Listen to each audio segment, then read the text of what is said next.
ഇദ്ദേഹം ഒരു ശാസ്ത്രജ്ഞൻ മാത്രമല്ല, വലിയ ഒരു ബിസിനസ്സുകാരൻ കൂടിയാണ്. അദ്ദേഹം ഒരുപാട് ബിസിനസ്സുകൾ ചെയ്തു.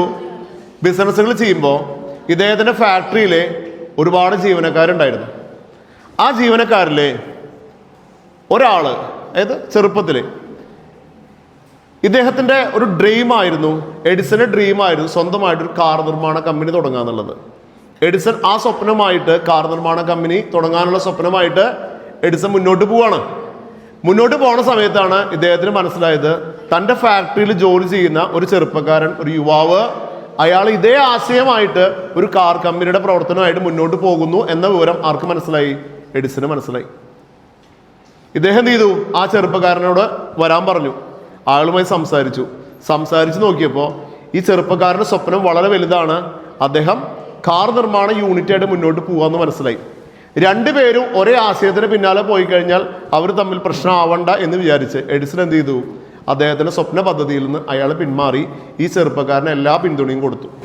ഇത് സംഭവിക്കുന്നത് 1896 7 വർഷത്തിന് ശേഷം 1903 ആ ചെറുപ്പക്കാരൻ അദ്ദേഹത്തിൻ്റെ കാർ നിർമ്മാണ യൂണിറ്റ് തുടങ്ങുകയും അതിന് ഫോർഡ് മോട്ടോഴ്സ് എന്ന് പേര് കൊടുക്കുകയും ചെയ്തു.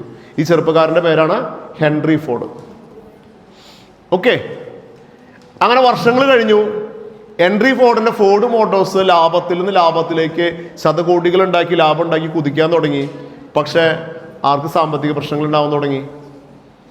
എഡിസന് സാമ്പത്തിക പ്രശ്നം ഉണ്ടാവാൻ തുടങ്ങി. അയാൾ വൻ കടബാധ്യതകളിലേക്ക് പോയി. കാരണം കുറേ പരീക്ഷണങ്ങളും കാര്യങ്ങളൊക്കെ ചെയ്ത് വൻ കടബാധ്യതകളിലേക്ക് പോവുകയും 1914 അദ്ദേഹത്തിൻ്റെ പരീക്ഷണശാല കത്തി നശിക്കുകയും ചെയ്തു. അതോടുകൂടി അദ്ദേഹം പാപ്പരായി. ആ സമയത്ത് $7.5 ലക്ഷം സാമ്പത്തിക സഹായവുമായി വന്നതാരാണ്? ഈ ഹെൻറി ഫോർഡാണ്.